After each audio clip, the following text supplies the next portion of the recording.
ad-free on Amazon Music.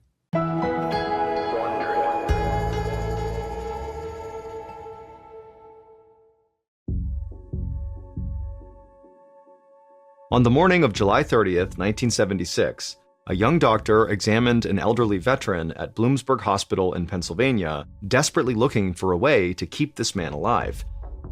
His lungs were filling up with fluid, but no matter how many times the doctor drained them, the fluid just kept coming back. The man suddenly began to spasm in his bed, coughing up a bloody pink froth. Dr. Ernest Campbell tried to stay calm, but he knew he was running out of options. He'd seen people die from respiratory failure before, but this had progressed faster and more suddenly than anything he'd ever experienced. And this patient was only one of several in the hospital with the same disturbing symptoms. In fact, Dr. Campbell had heard about similar cases appearing across the entire state, and so he was terrified that this was the onset of a deadly epidemic. And if it was, there might be no way to stop it.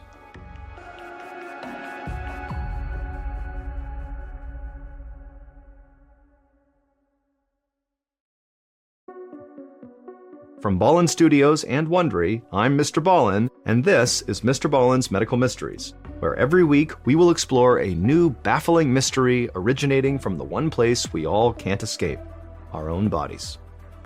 If you like today's story, please gift the follow button and all expenses paid vacation, but be sure you book them in a hotel that is known for having bedbugs.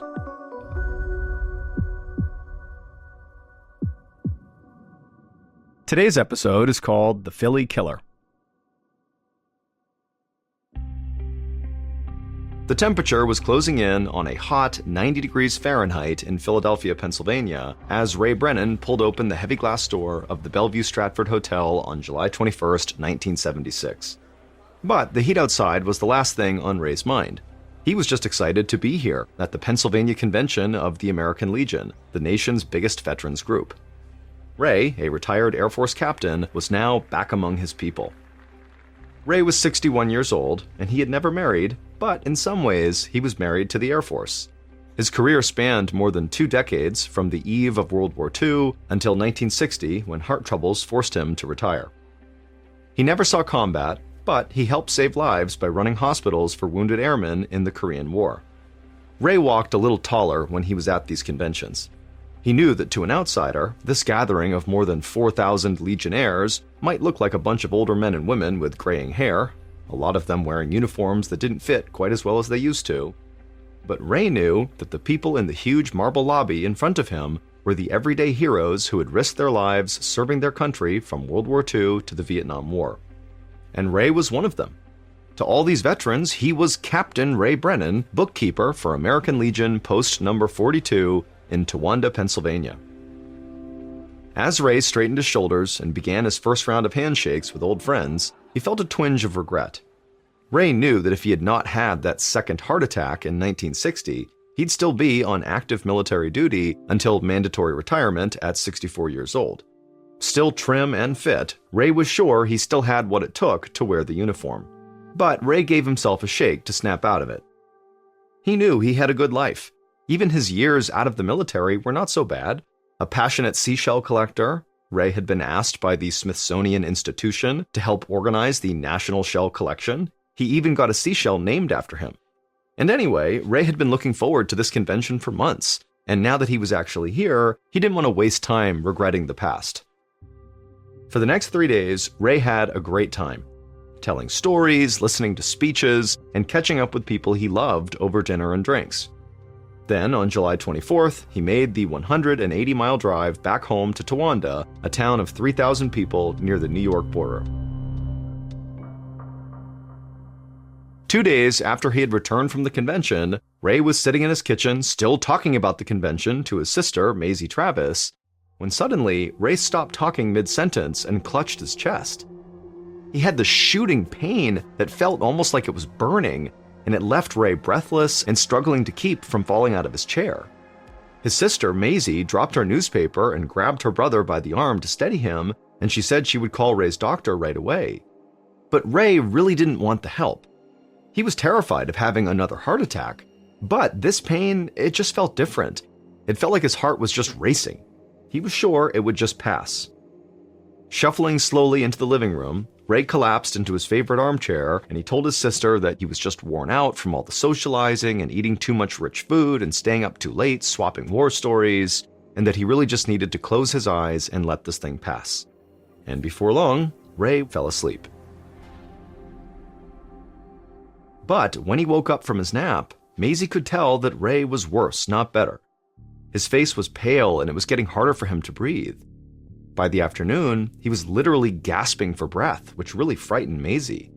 So Maisie sat down next to him in his armchair and insisted that he go to a hospital. Ray still hated the idea, but his breathing was getting so labored that he was getting scared too, and so he reluctantly agreed. They slowly walked out to her car, and then after getting inside, Maisie drove him to a hospital in the next town over. When they arrived, a nurse immediately placed an oxygen mask over Ray's nose and mouth. Then she took his temperature and saw that he was running a fever of 102 degrees Fahrenheit. The nurse helped Ray onto a gurney and wheeled him into the emergency room for more tests, which would include chest x-rays. Ray felt grateful that he could just lie down. A little while later, Maisie stood at Ray's bedside and held his hand as an emergency room doctor walked in with a very concerned look on his face. The x-ray they had taken showed that Ray had a dangerous buildup of fluid in his lungs. That's why Ray was gasping for breath. The doctor asked Maisie to please step out for a moment, and then once she had, the doctor told Ray that he was going to drain the fluid in his lungs himself. The doctor helped Ray sit up and lowered his gown to expose his ribcage, and then the doctor grabbed a long hollow needle from a nearby instrument tray. Ray winced in pain as the doctor inserted that long needle between Ray's ribs and into the space around his lungs. And then soon, the doctor was using that needle to suction out some of the fluid, relieving the pressure Ray was feeling. And for a few minutes after this procedure, Ray breathed a lot easier. But it didn't last. Within a half hour, Ray was gasping again and spitting up pinkish foam from deep inside of his lungs. The doctor drained the fluid again and again, but each time the liquid came right back. The doctor had never seen anything like it. It was almost like Ray was drowning in his own fluids. The doctor explained to Maisie that her brother's heart condition had already weakened him, and now his respiratory system was crashing and there was little doctors could do if they couldn't remove the fluid. His condition would only get worse. And so the doctor told Maisie that he did not think Ray would live much longer. Maisie choked back tears as the thought of losing her sweet-natured brother sunk in. Ray had always been so careful of his health ever since his heart problems forced him to retire young. How could he now be at death's door? Less than a week later, and 80 miles away, Dr. Ernest Campbell stood in an examination room in Bloomsburg Hospital. His patient, a 48-year-old World War II veteran named Sam Morris, was running a high fever and having difficulty swallowing. Dr. Campbell feared that Sam might have typhoid fever, a brutal and extremely rare disease that often comes from swallowing sewage-contaminated water. Campbell had seen a lot of this disease when he was working for the Peace Corps in Kenya, but it was almost unheard of in the United States. The doctor asked Sam what he'd been doing prior to getting sick, and Sam would say that he had attended a convention in Philadelphia, and while he was there, he suffered a terrible headache and decided to come home early. As he spoke, Sam mentioned that 2 other veterans who'd attended the same convention had also been admitted to Bloomsburg Hospital. In fact, he'd seen one of them being wheeled past his room. Maybe they should be checked out too, Sam suggested. Dr. Campbell paused for a moment, wondering if there might be a link between the 3 men's illnesses. After he finished examining Sam, the doctor looked up the other 2 veterans. He found that they all had very similar symptoms, and one of the men, an 82-year-old widower named Bill Baird, was even sicker than Sam. It was all but impossible for all 3 men to have typhoid fever. Campbell knew something else, maybe something doctors had never even seen before, was preying on these men. Dr. Campbell consulted with the other men's doctors and ordered the same tests for all 3 veterans. The lab promised they would get the results back as soon as possible. But before the results came back, the elderly veteran, Bill, got worse. No matter what Dr. Campbell tried, Bill's lungs kept filling up with bloody foam. Dr. Campbell felt powerless as he watched his patient's life drain away. and then early on the morning of Friday, July 30th, Bill died. He'd only been in the hospital for a couple of days. Later that day, Dr. Campbell was back in his office, trying to figure out how to treat the 2 remaining veterans in his care. He was just thankful that the 2 patients were younger and stronger than Bill had been. He hoped their bodies would be able to fight off the disease on their own. While Dr. Campbell looked over their charts, a nurse knocked on his door. She had the veterans' test results. Dr. Campbell eagerly grabbed them from her, desperate for any indication of what he was fighting. But as he looked the results over, Dr. Campbell's hope drained away. The results were inconclusive. There was nothing telling him how he could treat this mystery disease. Dr. Campbell realized he was not capable of tackling this disease on his own. Whatever had infected the veterans was extremely deadly. If it was contagious, it could be the start of a massive epidemic. He put down the test results, then picked up the phone and quickly dialed the number for the federal health authorities. He knew he had to get through and tell someone before this situation got even worse. Dr. Campbell had barely put the phone down before the news media began to hear rumors about a mysterious disease that seemed to be striking veterans who attended this American Legion conference in Philadelphia. The COVID pandemic was decades in the future, but even then the public was anxious about the possibility of a disease that could spread wildly, potentially killing millions of people.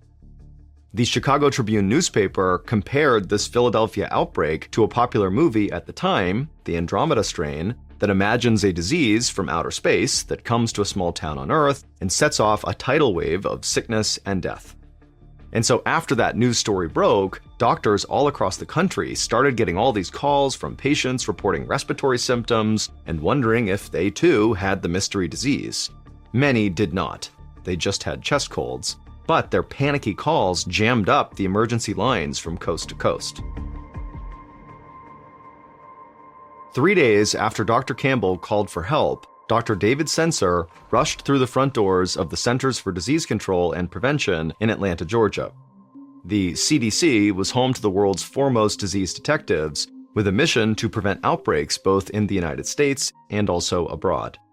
The 51-year-old head of the agency, Dr. Sensor, had gotten word over the weekend of an emerging health crisis in Pennsylvania. Dr. Campbell at Bloomsburg Hospital was one of the first people who had called it in. The CDC took Campbell's call very seriously, especially as a flood of other calls about sick veterans around the state poured in. Despite the early hour, the building was buzzing with activity. Phones were ringing off the hook, and staff were running around passing documents to each other. Dr. Sensor reached his office, where several senior officials were waiting for him. He sat down at his desk, and they briefed him on everything they had learned. Over the weekend, a mysterious epidemic had spread like wildfire. So far, the agency knew that a total of 37 people throughout Pennsylvania had been hospitalized with headaches, chest pains, fever, and lung congestion. 13 of them had died. Dr. Sensor rubbed his forehead and let the information sink in. He asked if they'd made any progress on identifying the cause of the disease, but everyone in the room just shook their heads. They didn't even know if this disease was caused by a bacteria, a virus, or something else. The only thing they knew was that almost everyone who got sick had attended that veterans conference at the Bellevue Stratford Hotel from July 21st to the 24th. But this clue only raised more questions. Not everyone who was sick had actually been inside of that hotel. A bus driver from Western Pennsylvania who had simply dropped passengers off in front of the hotel and a female bank teller who worked across the street from the hotel had both died that morning. Neither of them had entered the hotel or participated in the conference, but they both shared the exact same symptoms as the veterans. Dr. Sensor frowned. He knew there was no way this was a coincidence. If other people had contracted the disease by just being near this hotel, it meant that whatever was infecting people was highly contagious. An outbreak like this could be catastrophic. His thoughts of a worst-case scenario were interrupted when another health officer walked into his office. This officer had just talked to a representative from the veterans group that had hosted this now infamous convention. Another man had apparently just died. Now 14 people were dead from this mystery illness. The officer handed Dr. Sensor several autopsy reports, and as he read them, Dr. Sensor's face drained of color. The reports described the victims' lungs as being covered in a thick, bacteria-filled layer that looked like Brillo pads. This layer prevented some antibiotics from penetrating the lungs, which made it very difficult to treat this infection. And so, with medicine basically unable to help fight this disease, the victims' only slim hope was for their own bodies to somehow overcome the attack on their own. Dr. Sensor looked up at all the people gathered in his office, and he wasted no time telling them what to do. They had to get a team of scientists to Philadelphia as soon as possible and find out what was killing so many people. That evening, one of the CDC's senior investigators, a 32-year-old man named Dr. Fraser, broke through a gauntlet of reporters posted in front of the CDC headquarters. They shouted questions at him, but Dr. Fraser kept his head down and walked past all of them. He didn't have any answers yet, and he didn't want to give out any wrong information, but he hoped that would change soon. Dr. Fraser was going to lead 20 members of the CDC's Epidemic Intelligence Service to investigate this outbreak. This would be one of the most intensive searches for the cause of a mass outbreak in world history. Whatever the disease was, it was moving fast. In the few hours since Dr. Sensor had ordered Dr. Fraser to assemble a team, 10 more people had died and 39 more were seriously ill. Dr. Fraser met Dr. Sensor in a quickly assembled war room filled with photos and maps of the area and victims, nearly all of them being military veterans. After Dr. Sensor gave him an update, Dr. Fraser outlined his plan for the investigation. He would lead one team in Philadelphia, collecting samples from the hotel, while another team would travel throughout Pennsylvania, interviewing patients who had been hospitalized with this disease. He was confident that they would be able to figure out any common patterns between the various patients and find whatever was causing this. Dr. Sensor agreed that this was the best approach, and so he shook Dr. Fraser's hand, wished him luck, and sent him home to pack.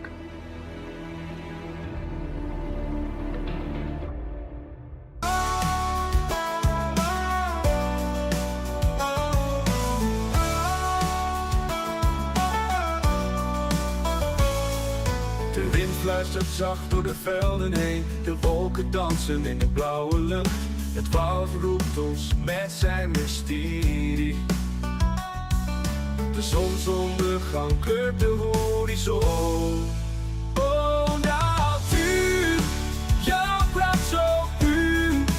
In elke bloem, in elke boom. Oh, natuur, jouw hart zo groot. Jij bent de ziel van ons bestaan. The next day, Dr. Fraser and his team of investigators wore gloves and protective masks as they entered the grand lobby of the Bellevue Stratford Hotel.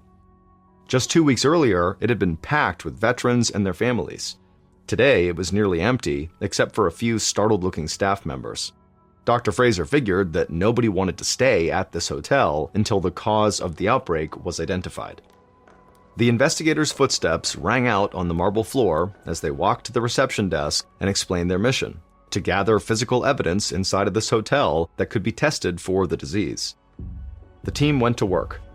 Dr. Fraser instructed them to gather samples from every surface and object in the hotel. Then he reached into his satchel and pulled out a small plastic test tube. He unscrewed the top, which held a cotton swab soaked in a special solution. He carefully rubbed the swab on the reception desk and then placed it back into the test tube and labeled it. He wasn't going to overlook anything. Throughout the lobby, the EIS investigators were doing the same thing. One of them was on his hands and knees, painstakingly swabbing different sections of carpet. Another woman pulled off air conditioning grates to check the vents. Once they were done in the lobby, Dr. Fraser and his team went through every location in the hotel that had been used by the veterans during this convention. They swabbed door handles, elevator buttons, and furniture. They moved through the hotel's kitchens and bars, swiping the insides of water pitchers, coffee pots, and silverware. They collected bits of food and the ashes from the bottom of ashtrays. And then several hours later, Dr. Fraser led a team up to the roof of the hotel, 20 stories above the city. The hot August sun beat down on all of them as they scraped up bird droppings next to a large cooling tank. Dr. Fraser thought that sick pigeons might have carried the virus and maybe somehow transmitted it to the veterans, and so that's why they had to check the droppings. A little while later, the team was relieved to return to the cool lobby of the hotel. They sealed their samples in a container to be sent back to the laboratory for examination. The answer to what caused the deadly disease had to be somewhere inside one of those test tubes. Once the samples were collected, they were sent straight to the CDC's lab in Atlanta. Dr. Sensor had assembled some of the country's best scientists to test them for every disease imaginable. One of those scientists was a young microbiologist named Joseph McDade. Dr. McDade specialized in animal-borne illnesses, and it was his job to test for rare diseases such as Q fever, which could be transmitted from farm animals like goats, sheep, and cattle. So far, there wasn't any evidence that the veterans had interacted with any of those animals, but Dr. Sensor didn't want to take any chances. Unfortunately, Dr. McDade couldn't just look at the samples under a microscope and see if the bacteria that caused Q fever was present. There would be too many other microscopic organisms present. Instead, he had to isolate the bacteria and get a big enough sample to examine. It was an absurdly drawn-out process. First, Dr. McDade had to take lung tissue from someone who died from the mystery disease, inject it into the abdomen of a guinea pig, and then wait for 2 weeks. If the animal developed a fever, that likely meant it had Q fever. Dr. McDade thought Q fever was a long shot, but he agreed with Dr. Sensor that it was important to rule out every possible disease. So he went ahead and started the testing process. And much to his surprise, the guinea pig did come down with a fever, but it came down with it after only 2 days, which meant this disease wasn't Q fever, it was something worse. But when he looked at the samples under the microscope, Dr. McDade saw nothing. Except for a few scattered bacteria, the sample was completely clean. Just to be sure, he repeated the process, testing for other types of bacteria, but nothing showed up. Dr. McDade assumed that whatever was causing the guinea pig's fever was not a bacteria, but figuring out what it really was landed outside of his expertise. And so he passed along his results to Dr. Sensor, hoping someone else could make more sense of it. If they didn't, he wasn't sure how they'd solve the deadly infection.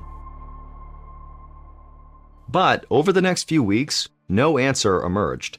On August 20th, 1976, so almost 3 weeks after the first cases of this mystery disease were reported, CDC head Dr. Sensor sat in his office in Atlanta. He looked at the inconclusive test results that were spread across his desk. Despite the CDC's best efforts, they weren't any closer to solving this mystery. Dr. Sensor had other teams scour over Dr. McDade's guinea pig's bacteria samples, but nothing out of the ordinary had appeared. David Fraser's samples from the Bellevue Stratford Hotel had also revealed nothing, and they had conducted extensive interviews with patients to check for commonalities, but those interviews had not offered any new clues either. Although they'd been able to rule out certain diseases like typhoid, the plague, and miscellaneous viruses, they were no closer to figuring out what was causing this outbreak. Aside from a few bacteria that naturally occurred in the environment, they had found no evidence of anything unusual. And in the meantime, people kept getting sick. All told, 226 people had been infected by this mystery disease, and the death toll had now climbed to 34. The public was getting more scared by the day. An assistant brought in a stack of newspapers and magazines. Dr. Sensor groaned when he saw the headlines. An article from Time magazine called the disease, quote, "the Philadelphia killer," end quote. The CDC's inability to provide an answer to the terrifying illness only fueled people's fears, and some began to turn to conspiracy theories. Dr. Sensor eyed the thick stack of pink messages on his desk. The CDC had been flooded with calls ever since the investigation began.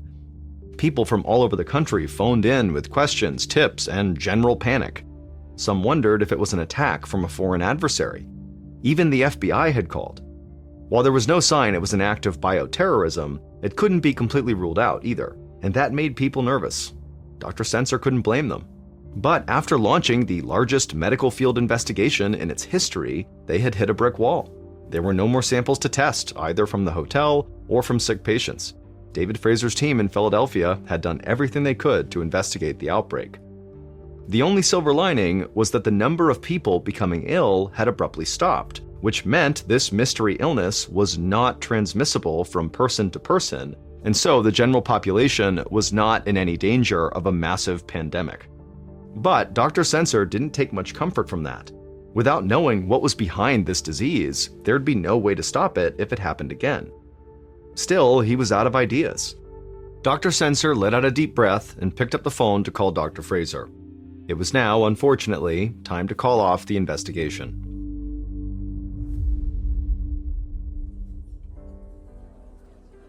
Five months later, in December of 1976, Joseph McDade, the microbiologist who had conducted the Q fever tests, poured himself a drink at a holiday party in Atlanta. Dr. McDade was ready for the year to end. The past few months had been deeply frustrating. Ever since the investigation had been called off in August, Dr. McDade and his colleagues at the CDC had been under severe scrutiny. The head of the CDC, Dr. David Sensor, had even been accused by Congress of running a sloppy investigation. Public confidence in the health organization was at an all-time low, and Dr. McDade didn't know how they could get anyone to trust them again. As Dr. McDade chatted with some friends, someone tapped him so hard on the shoulder that he almost spilled his drink. Dr. McDade turned around and saw that it was one of his neighbors. The man was red in the face and he was holding a glass of whiskey in his hand, and so Dr. McDade could tell, this guy was drunk. But before he could say anything, the neighbor jabbed Dr. McDade in the chest with his other finger and said he knew Dr. McDade worked for the CDC. Then the neighbor ranted about how badly the CDC had failed the American people, and that people like him, Dr. McDade, were why the Philly killer had claimed so many lives. Dr. McDade took a step back, totally stunned, and then before he could respond, the neighbor had turned and walked away. Dr. McDade turned back around to his friends, but he couldn't focus on the conversation anymore. He wasn't angry at the confrontation. The man had been harsh, but he was right. Dr. McDade felt an overwhelming sense of failure for not being able to help crack the case. For the rest of the week, that feeling of failure stayed with Dr. McDade until he couldn't take it anymore. One day during the week between Christmas and New Year's, Dr. McDade headed to his lab at the CDC. No one else was there. Dr. McDade stood alone in a dark room surrounded by lab tables and microscopes. A string of blinking lights on the ceiling and a half-empty gift basket were the only reminders that it was the holidays. Dr. McDade wanted to look at the tissue samples again from Philadelphia just to kind of clear his conscience and make sure he didn't miss anything. So he pulled out the samples that he'd tested back in August and he slid them one by one under the lens of his microscope. And once again, they were completely clean, except for a few stray bacteria shaped like little rods. Over the summer, he'd assumed these stray bacteria had accidentally gotten mixed into the samples. It was impossible to avoid some level of contamination. Now, Dr. McDade wasn't so sure and wondered if there was more to them. He grabbed a few more slides from deep storage that he hadn't examined before, but they all looked the same. There were just a few rod-shaped bacteria floating around in each sample. But then, Dr. McDade examined one last slide from the lung tissue of a deceased veteran, and when he looked at it, he saw something that shocked him to his core. There weren't just a few of the rod-shaped bacteria. There was a giant cluster of them, far too many to be random contaminants. The answer had been in front of him the entire time. These little rod-shaped bacteria that he had written off had caused the outbreak. But before he could tell anyone, he had to be 100% sure he was right. So Dr. McDade grabbed more slides from the freezer and started running more tests. 2 weeks later, in January of 1977, Dr. Sensor sat in his office, eager to hear what Joseph McDade had apparently discovered during the holiday break.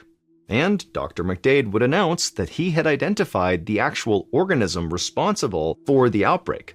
He described his findings to Dr. Sensor, who was totally stunned. They had tested for every disease they could think of, but even the CDC's top minds could never have guessed it would be something like this. Dr. Sensor agreed that Dr. McDade's discovery was a significant breakthrough, but they needed to gather more samples from the Bellevue Stratford Hotel just to be certain. And so, a few days later, Dr. Sensor sent out one more team of medical detectives to Philadelphia. And during this search, the crew went straight to the roof of the hotel, and there they took a sample from a very specific area. And there, on a cold winter day 6 months after it first started, the mystery was finally solved. The Veterans Convention had taken place in July, a hot and sticky month in Philadelphia. The hotel's cooling system ran full blast for the 3 days of the convention. The cooling towers up on the roof were old and hadn't been maintained recently, allowing the water inside that was used for air conditioning to grow warm and stagnant. It had created the perfect environment for new bacteria to thrive, in a thin coating of slime commonly known as pond scum. Normally, the bacteria in pond scum doesn't make people sick, because people don't inhale it. That's why you can usually swim in lakes, ponds, and other freshwater sources without coming down with this particular deadly disease. It's only deadly if it becomes aerosolized, which means being turned into a spray. And in the summer of 1976, that's exactly what happened. When the hotel's air conditioning system kicked on, the bacteria, which had grown in the cooling tower's warm water, was transported down through the system's pipes. It was then sprayed out as cooled air all over the thousands of veterans inside the hotel. Everyone who inhaled the air at the convention was breathing in bacteria-ridden water droplets. That included people like the bus driver and bank teller who had both died. They hadn't even gone into the hotel, but they had been exposed to the infected mist that had come off the cooling tower and fell onto the sidewalk below. Not everyone who inhaled the mist got sick, including most of the hotel's employees and other guests. This was likely because they were younger or did not have any other health risks that made them more susceptible to this bacteria. Now, nobody knew about this deadly mist because right after the convention, the air conditioning filters at the hotel had been cleaned. That's why the team of EIS investigators didn't find bacteria when they scoured the hotel for samples. But after Joseph McDade's discovery, they finally tested the cooling tank's interior, which had been missed before when they were doing all those samples. In the slime coating on the inside of the tower, they found the deadly bacteria that Dr. McDade had originally seen under his microscope. This bacteria was named Legionella in reference to the convention's attendees, the mostly male veterans who were all members of the American Legion. The condition they developed is now known as Legionnaire's disease, and while there are still occasional outbreaks today, thanks to the efforts of the CDC, Joseph McDade, and even the angry neighbor at the holiday party, this disease is now treatable and much less fatal. But that all came too late for Captain Ray Brennan, the conference attendee who had to retire early from the service because of his heart issues. Surrounded by his 2 brothers and 4 sisters, including Maisie, Ray died just before sunrise on July 27, 1976, holding one of his beloved seashells in his right hand. The official cause of death was listed as a heart attack, but he went down in history as the primary criticism of virtually every paranormal story out there is a lack of credibility. Either the person claiming the events happened lacks credibility themselves, or you just don't have any other corroborating evidence, like other people that witnessed it, other credible people that witnessed it, or in many cases, a lack of video or photo proof that said paranormal event happened. But in the case of the story today, you not only have a highly credible witness, a NASA robotics engineer, you also have other corroborating witnesses that are from that NASA engineer's family that were there and witnessed it with him.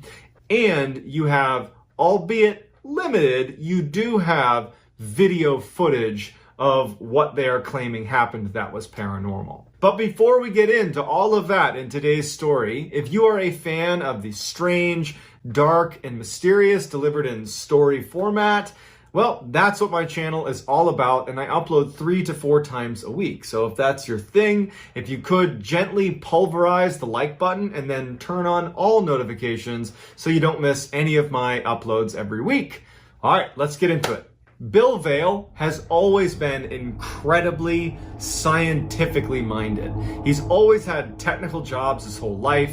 He took a job for 15 years at NASA as a robotics engineer. He also spent a little time as a pilot for NASA as well. He is just somebody that is very process-oriented. And in fact, his family and friends, they say this with respect, but they say that, Bill, he lacks an imagination. He's super pragmatic, super to the point, and doesn't really have time for, call it, creativity. He's all about facts. In 2002, Bill and his wife separate, and it catches Bill a little bit off guard. And it almost prompts like a midlife crisis for him where, before it had been really his work with NASA that had been fulfilling to him. And now he has this huge gap in his life. And suddenly, he's looking around and he's like, what am I doing all this for? I don't have a family anymore. Like, what am I doing? And so he decides to move back home to Arlington, Texas, where his little brother lived. So when he gets to Arlington, he feels like he can have a fresh start in a way. He has family around, so he doesn't feel quite as lonely, and he actually just takes a job at his brother's water purification company because he wasn't sure what he was going to do. He just knew that he needed to do something. So he gets a job at this water purification company, and he starts working with his brother, and he finds that even though it's not the same type of work that he was doing as a robotics engineer at NASA, it was nice to be working day in and day out with a family member. So Bill has only been living in Arlington for just a couple of months, and he had only been at the water purification company for maybe a couple of weeks. And so when a Saturday house call was called into the company and no one really wanted to do it, Bill thought, you know what, I'll take one for the team, make a good impression on my coworkers, and I'll take the house call. And what it involved is part of Bill's job was to go demonstrate how to install and use this water purification system in customers' home. The dispatcher for the water purification company said to Bill, she goes, hey, listen, this is a little bit weird, but the person who called was adamant that you be there at 5 o'clock, not a minute earlier, not a minute later. And it was probably only about 3 o'clock in the afternoon. And he's like, so what do I do? And she's like, I don't know, like go get a bite to eat and just make sure you're there by 5. And so he does that. He's like, that's weird. But he drives around and he parks outside of the house a little ways down the street. And a couple minutes before 5, he gets out and he starts heading over to the property to do this house call. He starts walking up the path to this big brick house at like 4:59, and as he's getting closer to the steps, he can hear through the front door, which he can already tell it's slightly open, it's not latched all the way. He can hear screaming inside of this house. It sounds like a woman screaming, and it actually sounds like she's screaming, get out of here. But he doesn't really know what to make of it. He has a job to do, so he walks up to the door, and even though it's open, he knocks. And now he can literally hear through the crack in the door that someone in this house is screaming. And he's listening, and finally he decides, well, I should probably just open it up and make sure everything's okay, because I can hear someone screaming inside, the door's open. So he opens it up and he walks inside. He takes one step inside of the residence and just kind of peeks around, and he can see a little bit down the hall off to the right, there's an opening to a room. And in the room are 3 men on their knees in a little circle, and a woman is walking around them in a circle, and she's holding a book in her hand, and she's speaking in tongues. Just nonsensical, couldn't make sense of her language, but periodically as she's circling them and she's touching each of their heads, she's screaming, get out of here. Leave these people. Get out of here. Bill is about to leave. He knows that this is just too weird for him, but right before he does, the woman who's walking around the 3 men on the ground looks up at him and points directly at him and doesn't break eye contact and just holds her finger out pointing at him. And he gets this very strange sense that like this woman wants to do harm to him. And so he just runs out the door and is like, yeah, I'm not going back in there. Goes back to his car and he calls the dispatcher back at the water purification company. And he's like, okay, I just took an insane house call. The lady in there is crazy. I'm not doing it. Don't reschedule. And if you do not put me on it because I will not go in there. Bill was a very straightforward guy. And he's just not going to let his imagination run wild with what they were doing. You know, those people are crazy and that's not my business. It's not my problem. And so he forgot about it. He just goes home to his house and he turns on the TV and he gets his microwave dinner and he's just sitting there eating his food and just having a nice Saturday night to himself, when out of the corner of his eye in his other room, and I keep in mind, Bill lives alone and has no pets.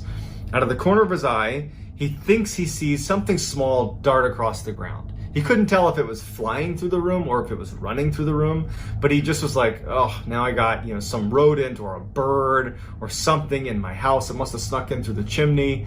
And so Bill is not scared. He's mostly like frustrated that now he has to deal with some rodent in his house or some bird in his house. So he puts his food down and he turns on all the lights because he was watching TV with the lights off, turns on all the lights and just searches his house. He's like quiet, listening, trying to like hear where the thing went in his house, and he can't hear anything. And after over an hour, he just decides, well, geez, I don't know where it went. I don't know what it was. Maybe I didn't even see it in the first place. So that night, he wakes up suddenly to what feels like some small creature running over the foot of his bed, but like over his foot. And it instantly wakes him up, and he instinctively sucks his legs up to his chest under his covers. You know, as pretty much anybody would do when some random creature is running on your feet in the middle of the night. And he's like, great, this thing, it's probably, now you can tell it's a rat, it's a rodent. He's like, great, now it's literally in my bedroom on my bed. And so he flips on the lights, and now he's just mad because this is right in the middle of the night. It's the last thing he needs. And he lights on and he searches the room. He looks under, his dresser, he looks in the closet, he looks under his bed, he looks everywhere. And he can't find this thing. He's stopping periodically to listen, and he can't hear scurrying or anything. Did I imagine that as well? Because I guess I don't know if I saw something darting out of the corner of my eye when I was watching TV. I think I did. And just now, could that have been in my dream? Because he wasn't really awake for it happening. He woke up to it and thought it's what happened. And so he's starting to tell himself that, you know what? I'm somehow creating this weird thought in my head. I probably didn't see anything downstairs, and I was probably having a dream about this, rodent in my house, and that's what prompted the thought that something had touched my feet. And so he's like, all right, whatever. Turns off his lights, and he goes back to bed. So Bill falls back asleep, but shortly thereafter, he wakes up again when his bed is violently shaking. And he wakes up and his bed's shaking, and it stops almost immediately once he's awake. And he thinks that they're having an earthquake. So he jumps out of his bed, and he's looking around to see if things are going to start falling on him. He runs to the window. He looks outside. He can't tell what's going on. He runs into the other room, and he can suddenly tell, because he's in a bit of a panic, that there is no more shaking happening. Now, the shaking's done. The house is totally silent. And he runs back to his bed, and he has this thought, could I in my sleep have shaken my bed? And he had one of those huge 4-poster beds, and he's trying to move it, and Bill's a big strong guy, and he can barely move his bed, and he has this memory of, my bed was literally shaking. And he's like, now this is 3 times that something strange has happened, and I can't make sense of it. And being a very kind of pragmatic person, and not one with, as his family said, a wild imagination, he did not have that. He's like, okay, let's find out if there was an earthquake. So he goes online and he starts researching earthquakes. And he's thinking maybe if the earthquake had just happened, that the news would break right then and there, some headline. There's nothing.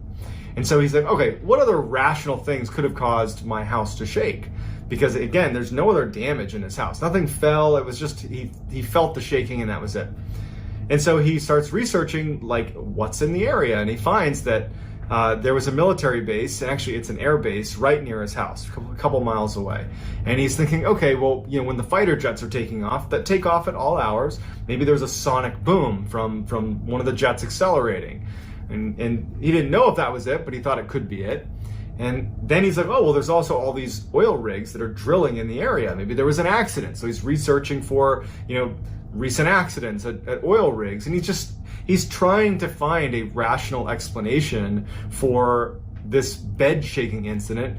He also can't help but feel like, what happened with that thing I saw that was touching my feet? He's not connecting the two events, but he has this weird sense that either something's wrong with him and he's losing his mind, or something really weird is happening in his property. So as he's trying to find this rational explanation, his internet goes out.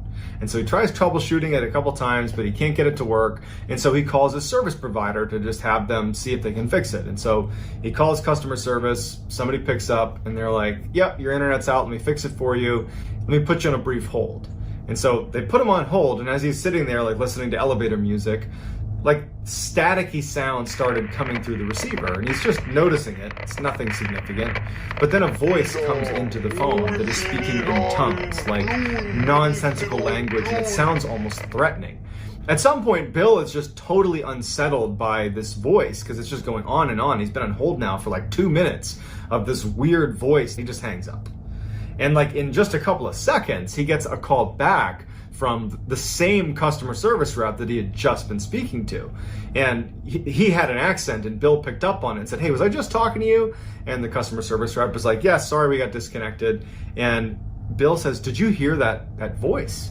Did you hear that strange voice on the phone? And the customer service rep, who's mostly operates on a bit of a script, kind of deviates for a second and says, actually, yes, I did hear that. And I was actually trying to figure out how that could have been possible, because we use a very secure phone line when we talk to our customers, and there's really no way for someone to actually block my ability to speak to you. Like, even if someone was on the call, you would still be able to hear me, and I was trying to yell to you and you weren't hearing me. So I don't know how that would have happened, but I definitely heard the voice. I don't know what that was, and we're so sorry. So both of them are definitely weirded out by it, but the customer service rep, he's got a job to do, and he's like, hey, your internet works again, thanks, talk to you soon. He hangs up, and Bill's left with his internet working again, but now that's the fourth strange thing. He has the thing that runs across the room as he's watching TV. He has the thing that ran across his feet at night. He has his bed shaking, and now he has this like devil voice speaking in tongues on the phone that the customer service rep also heard and couldn't make sense of. He decides to, I'm done doing research for the night. It's 3 a.m. or whatever it was. I'm gonna just try to get a couple hours of sleep because this is just starting to freak me out a little bit. So Bill gets back in his bed and he's trying to sleep, but he can't stop thinking about the fact that there have been 4 strange occurrences in the span of just a couple of hours. And he can't help himself but start to feel a little bit worried that something that he doesn't understand is going on, something bad is going on. And as he's sitting there desperately trying to sleep, he swears he can hear some sort of sound underneath his bed. He knows it could be his mind playing tricks on him, but it doesn't matter. He thinks he hears it, and it's now he's officially spooked. Like a child, he pulls the covers over his head, and he's just laying on his bed with the covers over his head, just basically trying to convince himself like this isn't happening. There isn't anything under your bed. Just relax. Nothing's happening. He's got his legs sucked up, up near his chest. He's just under his sheets. And the way he was positioned is he had left a light on in his room, and there was a light basically beaming down onto the sheet that was over the upper part of his body. So there's a little bit of light into the cavern under his sheets. And so he's holding it up over his head. And as he's sitting there, like trying to tell himself that nothing's going on, he looks down towards the foot of his bed, under his covers, right? And he sees a hand slowly reaching up from the side of the bed, come up and try to grab his foot. And it just misses and then retracts out from under the bed. Bill literally leaps out of bed, flips on every light, and is now in just absolute crisis mode. He immediately is like up against the wall, doesn't even want to live under the bed, but eventually he does. He kind of pokes under, nothing's down there. He looks around his room, there's no sign of anybody in the room, and now it's like, okay, you've had so many strange occurrences, and none of it makes sense. Like, what are you going to do? And he had no idea. So Bill does not attempt to go back to bed that night. He goes downstairs, flips on every light in his house, starts drinking coffee like he's awake. He's like, I'm not doing this tonight. And so he stays up the rest of the night. So the next day, Bill just tries to have a normal day. He doesn't want to think about what happened the night before. So he goes to work like normal, doesn't tell anybody about it. Again, Bill, he's a straight shooter. He's not about to be, the former NASA robotics engineer that's like, hey, let me tell you about the paranormal stuff that's happening in my house. He's doing everything he can to not think like that. And so by the end of the day, he started to feel a little bit of anxiety as he's getting ready to go back to his house, because he would have to potentially face some of the strange things that happened the night before. They could happen again tonight. And so he gets home, has all his lights on. He's not about to keep his lights off, and he's sitting in his chair he always sits in, the same one where he was watching TV and saw that thing dart across the room. He's sitting there and he's eating his microwave dinner and he's watching TV, again, all the lights on in his house. And he looks down for a minute to get another bite of food. And when he looks up, a bottle is zinging towards him and he moves his head out of the way and it hits the wall beside him and it breaks. It's a glass bottle and shatters on the ground. And then all the lights in the house go out. So Bill runs to the closet where he knows he has a flashlight. He opens it up, reaches for the flashlight, and as he's about to pull it out, he hears in the closet, towards the top of the closet, this loud slamming sound. And he had a couple pretty heavy boxes on the very top shelf in his closet, and it sounded like someone had almost lifted one up and then slammed it down on the top shelf. But obviously he didn't do that, and it totally freaked him out. He grabs the flashlight, shines it in the closet. There's no one in there. There's nothing in there. And he backs out, and then the lights come back on. and his heart's racing because he knows what just happened. Someone just threw a bottle at his head. Someone just slammed something in his closet, and he's in full panic mode. And so the only person he can think to call is his brother, because he's not prepared to go to the police, because the things he would need to describe are kind of nonsensical sounding. But his brother, who's very rational, equally kind of pragmatic in his approach to everything, he calls his brother and he's like, get over here, I got some weird stuff happening in my house and I just need a sanity check. And so his brother, Bob, his younger brother Bob, he comes over. And as soon as Bob gets there, Bill is like, he had never had a discussion about the paranormal with his brother before. So he's just like, all right, this is gonna sound weird, but Bob, I need you to just go in this closet and just go in the closet. And Bob's like, what in the world are you talking about? And Bill's like, please, just go in there. I'm gonna shut the door and I want you to just tell me what happens. And so Bob's like, all right. Bob goes in the closet. Bill shuts the door behind him. Bill's just out there waiting. And Bill calls to Bob, hey, turn off the light. There's a little pull string, little tiny light bulb. Turn off the light in there. So, Bob's like, all right, turns off the light and it's pitch black in there. And so at the time, Bob would not tell Bill what happened to him in the closet. Mostly because if you put yourself in Bob's position, he doesn't have any of the context. He doesn't have anything that happened. He's never experienced anything like this before. And so what he experiences, he kind of chalks up to probably his own doing. He doesn't think that someone did it to him. And so what happens is he's in the closet and he feels something hit his leg. And he thinks, oh, I must have knocked into something that hit my leg, like a pair of shoes or something. And he's just standing there, and then something hits him hard in the face, and he thinks, oh, I must have hit something on the top shelf that fell and hit me in the head. But the two things combined, it did unsettle him a little bit, and he consciously decided, I'm not gonna tell my brother Bill that this happened because I'll only feed into his own paranoia right now, and that's not what he needs. Opens the closet, gets out, and he's like, you know what, Bill? Nothing happened in there. You got nothing to worry about. There's nothing in here. And so he leaves, and Bill is left kind of crestfallen because he feels like he really didn't do a good job conveying to his brother just how much had happened in the house so far. He basically said, I've heard some strange noises, go in the closet. And then nothing really happened. So he feels like out of his element.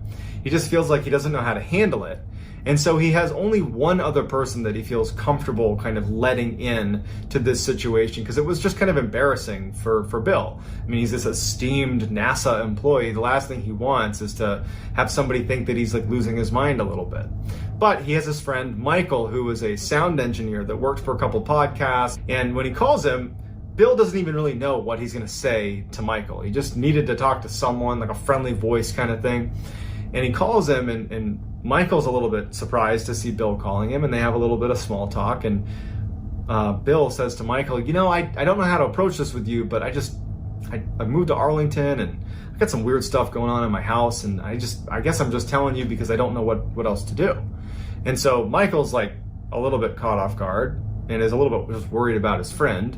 And he starts asking him some basic questions, just, well, what have you heard? Like, what have you seen?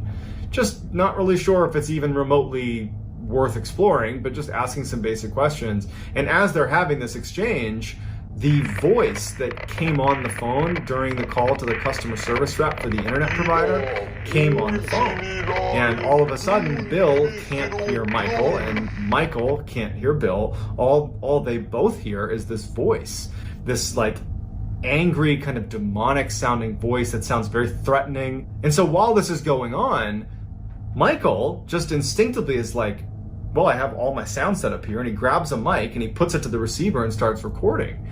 And for a minute and a half, he sits there recording this voice. And then about 30 seconds into the recording, not that Michael could hear it, Bill on the other end, who's heard this voice before, and he's starting to get the feeling that this whole thing is bad. Like, it's bad. And he starts yelling to Michael to hang up. Don't listen to this. Hang up the phone. Don't listen to the voice. He's yelling for him. And then after about a minute and a half of this chaos that Michael's recording, the voice suddenly stops. And it goes back to Bill and Michael talking to each other. And it's like crystal clear. And so Michael immediately says, hey, Bill, you there? You there? And Bill's like, yeah, I'm here. I was trying to get you to get off the phone. You can't listen to this stuff. I don't know what it is, but it's bad. And Michael just goes, no, listen, I recorded that. Here, let me play it back for you. And so he starts playing it back, and it's silence. except for when Bill was yelling to Michael, don't listen to it, hang up, don't listen to it. And Michael is yelling in the beginning to Bill like, hey, what is that? What is this? But then it's all silence in between. So they aren't speaking to each other, even though they're on the phone with each other, and they hear something, but the recording only picked up their voices, not the demonic, possessed sounding voice. At this point, Bill is starting to get a little bit scared. Maybe he wouldn't admit to it, but he's alone in this house and all this strange stuff is happening, and he just decides that he's going to invite his brother over for dinner. And Bill is in the chair that he always sits in, and Bob and his wife Cindy are on the couch, and they're kind of having a nice time. Bill recalled feeling, it was just nice to have other people in the house. And they're watching TV, and as they're watching TV, suddenly Bill just stands up and kind of runs over to the room where he had originally seen that thing dart by, this rodent or whatever he saw. And Bob and Cindy obviously see him get up and run over, and they're like, hey, what did you see? What was that? And Bill's like, okay, I don't know how to describe what I saw, but I saw this thing that's in my house. And, Bob, I brought you over here because I've just been seeing this animal or something running around my house, and I swear I just saw it. I swear I just saw it. And he goes, hey, look, Bob, sit in my chair, because it was the only vantage point into this room. The couch where Bob and Cindy were sitting, they couldn't really see into this room.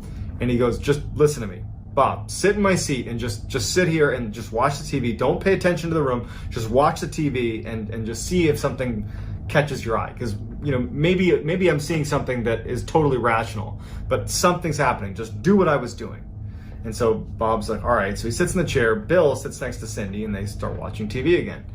And Bob, all of a sudden, just clearly reacts to seeing something in the other room. And he goes, oh my God, what is that? And they all stand up, and Bill is like, well, what'd you see? And Bob's like, I don't know. It was like some kind of small animal or something, and it looked like it was on 2 feet. It did not look like a 4-legged animal. That's like a 2-legged animal. Like, what was that? And so Bob, he's now feeling like, I was in that closet, some weird stuff happened that I didn't tell Bill about. Now this, and he's like, okay, Cindy, his wife, Cindy, you sit in the seat. You do this now. And so now Bill and Bob are sitting on the couch watching Cindy, and Cindy's watching the TV. Of course, in just a matter of minutes, she sees something dart across the room. Now, was she just kind of jumping on the bandwagon because these two saw it?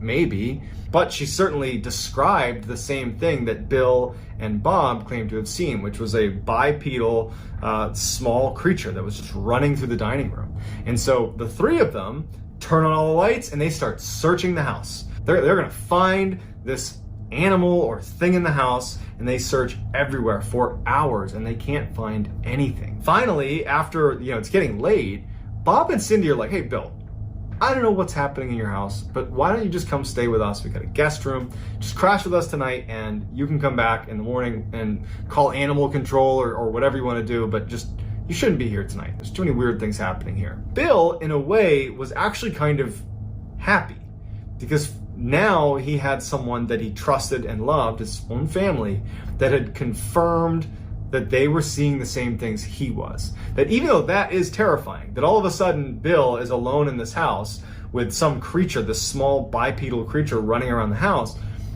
at least he wasn't losing his mind. Or if he was, at least other people were too. So he was kind of relieved, and he was like, you know what?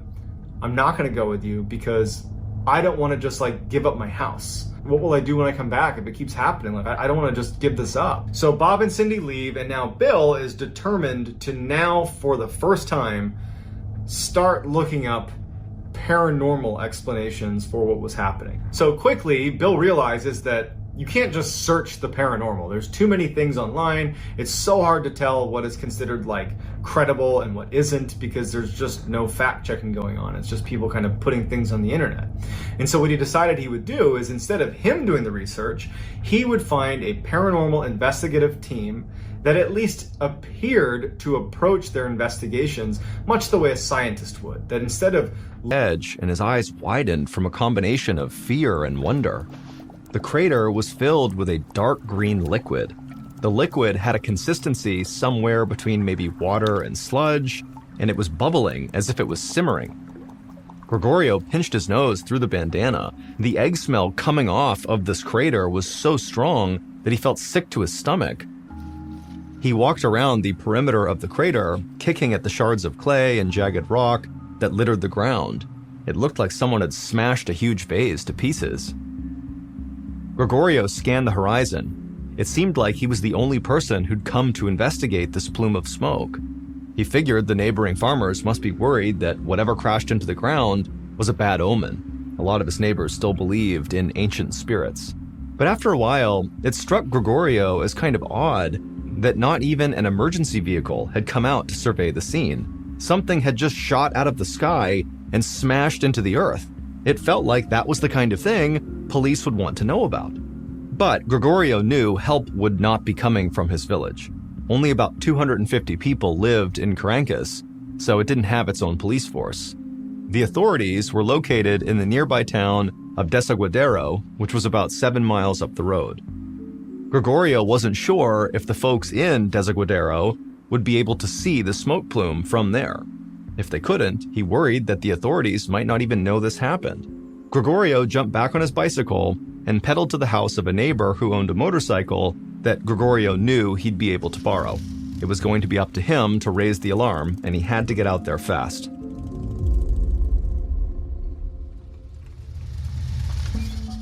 About 20 minutes later, Gregorio parked his borrowed motorcycle in front of the police station in Desaguadero and then walked inside. He was greeted by a tired-looking receptionist with the phone pressed to her ear. It seemed like she'd been talking to people for hours. 3 deputies were talking loudly about an airstrike. It took a minute for Gregorio to realize what was going on. The police did know about this explosion. One of them had seen the orange streak in the sky, but they thought that Carancas had actually been struck by a missile.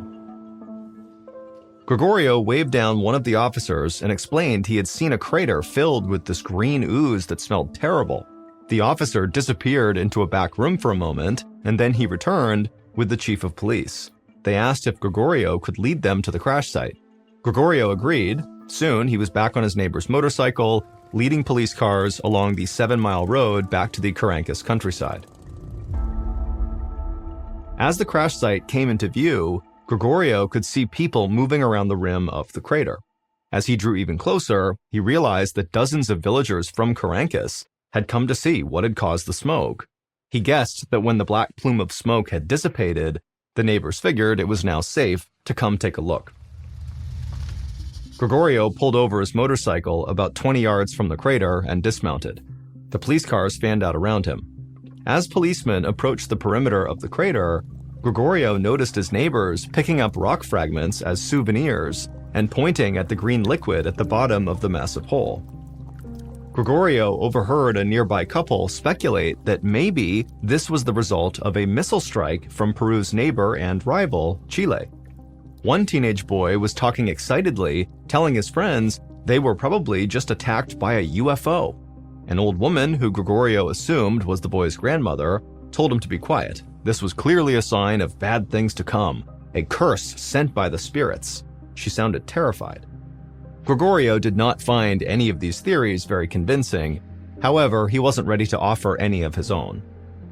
But the strange explosion had him just as curious as his neighbors. He picked up a shard of deep red rock near his feet and slipped it into his coat pocket, just as another car pulled onto the scene.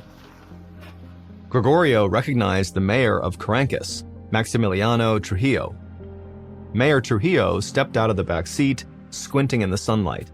The mayor walked toward the crater, looking stunned. He stopped right next to Gregorio and asked what happened. Gregorio just shrugged, still in disbelief. Straight ahead of them, a pile of black rocks were smoking at the edge of the crater. The mayor's eyes widened when he saw them, and he began walking toward the crater to get a better look. By late afternoon, hundreds of people had gathered at the crash site. Gregorio stood near the front of the crowd, hoping that if he stuck around long enough, the police might announce what had caused this explosion. As the sun started to set, the smell of rotten eggs returned. It was faint, but pungent. Gregorio's eyes began to water. He pulled his bandana back up over his face, but that didn't work anymore. The smell was giving him a headache. A few minutes later, a short woman standing near Gregorio leaned over and began vomiting, and she wasn't the only one. People all around the crater were starting to get sick. Between the rotten smell coming off the green sludge and now the vomit, the air around the crater was now so thick that Gregorio thought he might faint. He fought his way through the crowd back to his motorcycle and sped off towards home, sucking in the fresh air as he went. When he walked through his front door, his phone was ringing. It was his son, who had moved about 6 hours away for a job after he had graduated school. As Gregorio told him about the afternoon's excitement, he took the rock out of his pocket and he laid it on the kitchen table. He began to describe its deep red color, but his son cut him off. He begged Gregorio not to touch it. If Carancas was attacked by a missile, then this red rock could very likely be radioactive. Gregorio remembered the people getting sick at the crater. He felt a surge of anxiety, and he covered the rock with a dish towel. If his son was right, half the town was now vulnerable, and Gregorio spent more time at the crater than anyone else. Panicked, he hung up on his son and ran outside to hose himself off. He didn't know how much it would help, but he had to do something. He spent the rest of the evening feeling totally anxious, until finally he managed to fall asleep.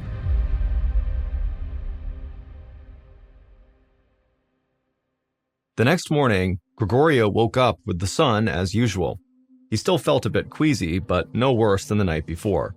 He breathed a big sigh of relief, because he figured that radiation poisoning would have made him feel a lot sicker by now, and so probably he was in the clear.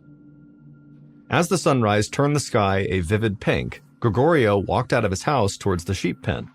He grabbed tufts of hay and dried grass and scattered them on the ground, and the sheep came running over to graze. Gregorio watched until one of the sheep picked its head up and ambled away. Then he noticed something unusual. There were dark splotches on the hay right where the sheep's head had been. It took Gregorio a moment to realize what he was looking at. He walked over and grabbed the sheep that had ambled off, and he lifted its head up, and blood was trickling out of its nose. Then he looked at the ground. Another splotch of blood stained the hay beneath his feet. As he walked the length of the pen, he found drops of blood spattered all over the ground. Gregorio rushed inside and called his vet, expecting to leave a voicemail since it was still early, but to his surprise, the vet actually picked up.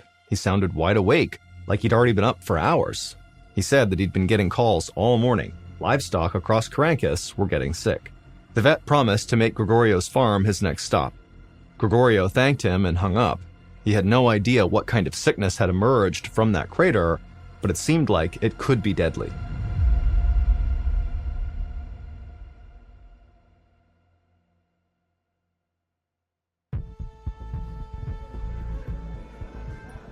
A few days after the crash, Mayor Trujillo walked between rooms at a health clinic.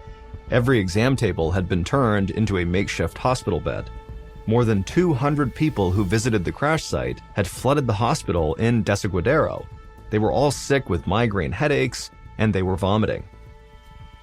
The hospital got so overwhelmed with patients, they diverted people to smaller health clinics throughout the city, which were now acting as satellite operations. Mayor Trujillo had called the Red Cross to help administer care in these satellite clinics, but now even the clinics were completely full. The smell inside the packed clinic was terrible. People were retching and crying. To the mayor, it felt like he was walking through a war zone. Thankfully, he'd received confirmation that morning from the authorities in Lima, the capital of Peru, that Carancas had not been attacked by a missile. In fact, scientists said that the crater had been caused by a meteorite. Mayor Trujillo was relieved that they were not under attack, but a mystery remained. Nobody knew why people were now getting sick. Meteorites had never been known to have that kind of effect. Specialists were flying out from Lima to investigate further. Mayor Trujillo moved through the crowd of patients in the waiting room, trying his best to reassure them. He stopped by a Red Cross doctor who was tending to a small elderly woman on a folding chair. The mayor greeted the old woman and then thanked the doctor for traveling all this way to Desaguadero. The doctor stood upright, looking tired but hopeful. He explained that all the patients' blood work was coming back normal. He didn't know why they were sick, but judging from their symptoms, he said everyone should make a full recovery in a few days. Trujillo smiled with relief. But the old woman hissed and called the doctor a liar. Many of the patients around her nodded in agreement, eyeing the doctor like he was in on some big conspiracy. He heard them muttering about evil spirits causing this disaster. Trujillo knew that many villagers believed the meteorite was a curse from the ancient spirits, and because of that, many had refused to listen to the Red Cross doctors and aid workers. To Trujillo, this was the problem with people of the Carancas region. Outsiders never came to the area, so many of the villagers didn't trust them. Trujillo knew that Carancas was not cursed. He just needed to find a way to get his people to listen. Then an idea struck. Maybe he could get them to believe the science with the help of someone who could appease the spirits. Trujillo left the health clinic, climbed into his car, and drove the 7 miles to Carancas. The small village, nestled in the shadows of snow-capped mountains, was eerily quiet and deserted. As the mayor slowly drove through the narrow and winding streets, he could see people peering out their windows. Normally, they'd come outside to wave hello, but now it seemed like they were terrified of leaving their homes. A few minutes later, Trujillo pulled up to a small adobe house with a thatched roof. It belonged to the local shaman, a man the mayor had long respected for his wisdom. Everybody in town trusted the shaman, and Trujillo hoped he could bring some calm to the community. Trujillo stepped out of his car, and he was pleased to see that the shaman came out of his house to greet him. Trujillo explained the situation to the shaman, and the shaman nodded thoughtfully, and he agreed that the meteorite was not a curse, although it had disrupted balance in the land. And so he said he was happy to do his part to restore the natural order of things. Trujillo smiled and shook the shaman's hand. He promised he'd be in touch soon, and then Mayor Trujillo headed back to his car. With the shaman's help, he was sure he could get the townspeople to listen to him and restore order in the town. Meanwhile, thousands of miles away in Montreal, Canada, a professor named Peter Schultz was standing in line at a coffee shop scrolling through the news app on his phone.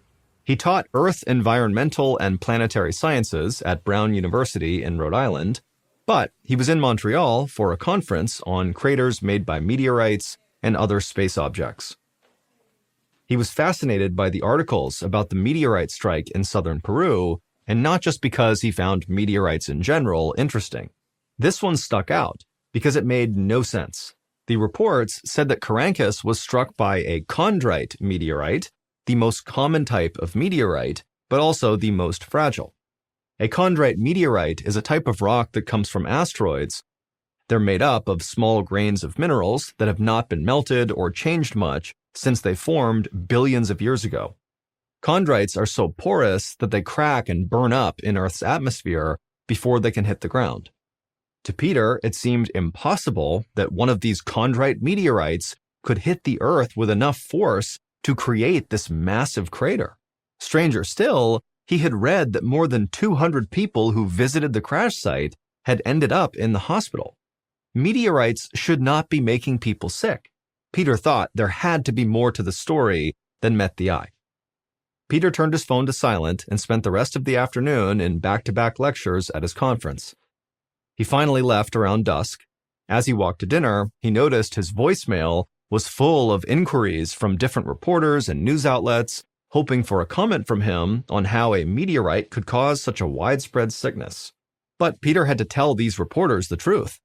He did not have answers, but he wanted to get them, and the only way to do it was to head to Peru and see the crater for himself.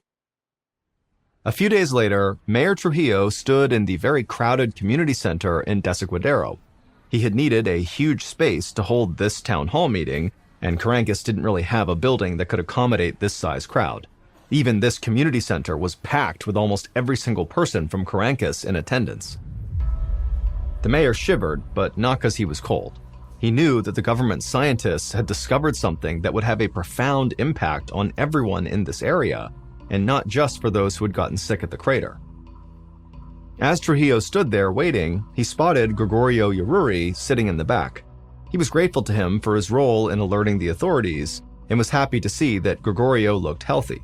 In fact, most of the locals who'd gotten sick were starting to feel better. But Trujillo knew if they didn't listen to the scientists, then things could get worse again. Trujillo had invited 2 guests to this meeting. One was the local shaman, and the other was a geologist named Luisa Macedo. She was one of the scientists flown in by the government. The mayor made his way to the front of the crowd and called for silence. He had to choose his words carefully to avoid panicking those who believed that Carancas was actually cursed. He cleared his throat and announced that, yes, something had fallen from the sky, but it had been a meteorite from outer space. Before anyone could argue with him, he called the shaman over to join him and asked if he could prepare a sacrifice. It needed to be something that would appease the spirits in case they were the ones who sent the meteorite crashing to Earth. The shaman nodded. He told the crowd that they had rightfully sensed that the meteorite had unbalanced the land, but he reassured them that the correct sacrifice would help appease any unhappy spirits.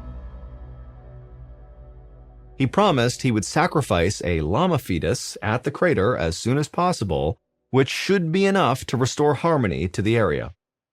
Several of the older women present smiled, but Mayor Trujillo was still tense. Now came the hard part, getting them to accept the scientists' findings without panicking. He introduced Luisa, the government geologist. The hall erupted in whispers. Trujillo told the villagers to calm down, that Luisa was from southern Peru just like they were. That's why he'd asked her to speak. Everyone seemed to accept this, since a regional scientist seemed a little more trustworthy. The crowd settled down a bit, and then Luisa smiled and she held up a large cardboard chart she'd made showing data on the local water table. Trujillo held his breath, worried she was making things more complicated. Instead, the crowd pushed in to get a better look at what she had.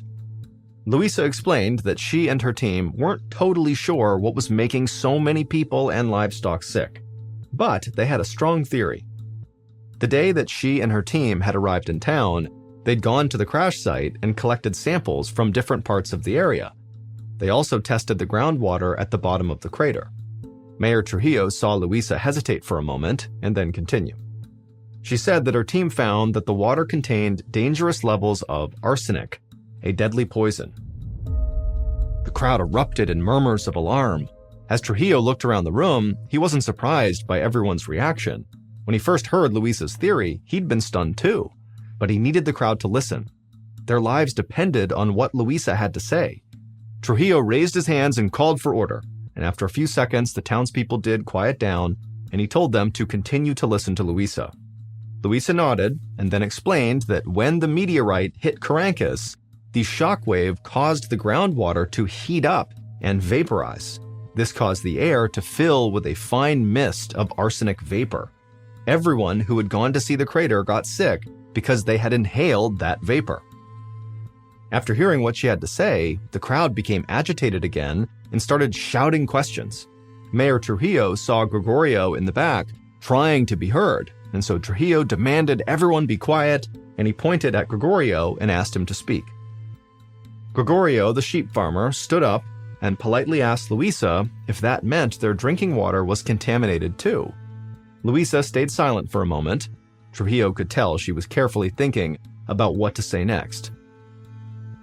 Finally, she nodded and said that although they did need to do more testing, it was very likely. In fact, most likely, their water supply had been contaminated for years, making the people less healthy and more vulnerable to deadly diseases like cancer, heart disease, and diabetes.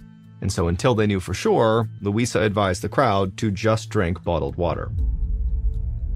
Gregorio was alarmed by what he heard, but he thanked her and sat down. Everyone else seemed totally stunned into silence by Luisa's explanation. First the meteor hit, making people sick. Now they learned their water was contaminated all along. Trujillo knew it was frightening, but at least they knew what they were dealing with. After answering more questions, Luisa wrapped up her remarks and walked off the stage. But as she headed toward him, Mayor Trujillo noticed that the scientist looked anxious. He pulled her aside and asked if everything was okay. Luisa shook her head and told him that something still didn't make sense. She was confident that the sickness had been caused by arsenic gas from the meteorite impact, but she had not actually proven that. no scientists had detected arsenic in the air around the crater. That was a theory. In fact, she didn't understand how the meteorite could have gotten hot enough to create this toxic arsenic vapor. Louisa explained that meteorites are usually freezing when they impact Earth, even though they may look like they're on fire. That's because space is extremely cold, with an average temperature of negative 454 degrees Fahrenheit. The friction caused by entering Earth's atmosphere would have heated it up a little bit, but not enough to boil water and turn it into a mist. Mayor Trujillo frowned.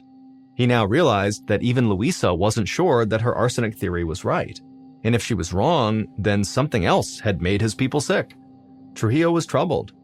But he had a more immediate challenge, making sure the local drinking water was safe. It was up to the scientists to figure out whether arsenic vapor or something else had caused the mass sickness. Until they figured it out, Trujillo knew he would not sleep well.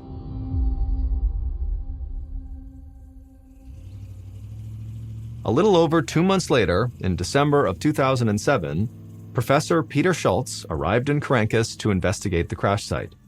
On a dry and sunny day, he drove through the winding roads of the rugged countryside until he reached the crater. Even though the rainy season had nearly filled it with water, he was struck by how massive it was. Peter had heard about Luisa Macedo's discovery of arsenic in the water. There was no debate that there was arsenic in the water itself, but so far, nobody had been able to explain how, or even if, arsenic got into the air. Until that was proven, there was still the possibility that some other chemical from the meteorite's impact had made everyone sick. If that was the case, the people of Carancas could still be in danger. Peter was determined to find the answer and make sure these people were safe.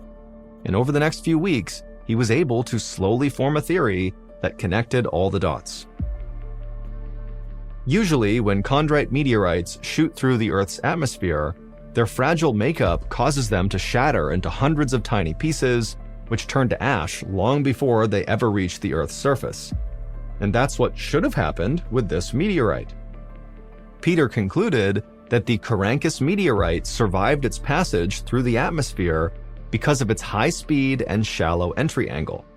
He believed that these factors, along with the heat from the Earth's atmosphere, caused the outer layers of the meteorite to melt and fuse back together.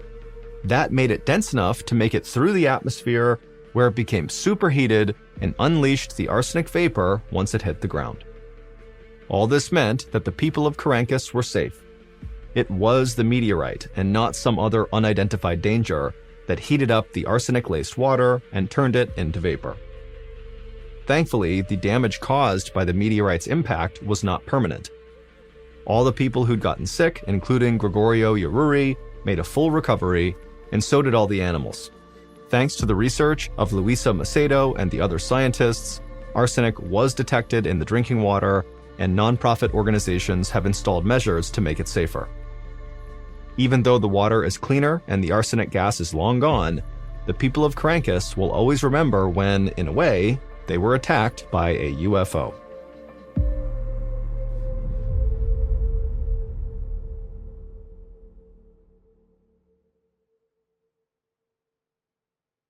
A 4-year-old Bobby Panknin, along with his 2 older brothers and his 2 parents, headed off to a camping resort on Deep Lake in Washington state. The following day, Mrs. Panknin, whose name was Edna, decides she wants to take her 3 sons down a logging road that was right behind their campsite that she had heard fed out to this beautiful little waterfall that she thought her sons would like to see. Edna gets the boys ready, she says bye to Mr. Panknin, and then she and her sons take off down this logging road.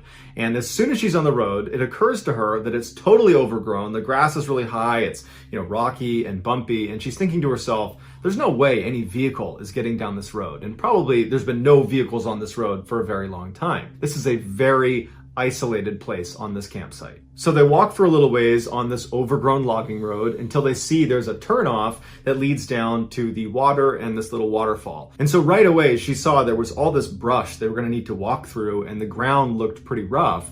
And Bobby, her youngest, the 4-year-old, he didn't have shoes on. He was going through a phase where he refused to wear shoes. And so it hadn't really mattered the entire duration of walking up the road, but it seemed like this might be too much for him to walk on.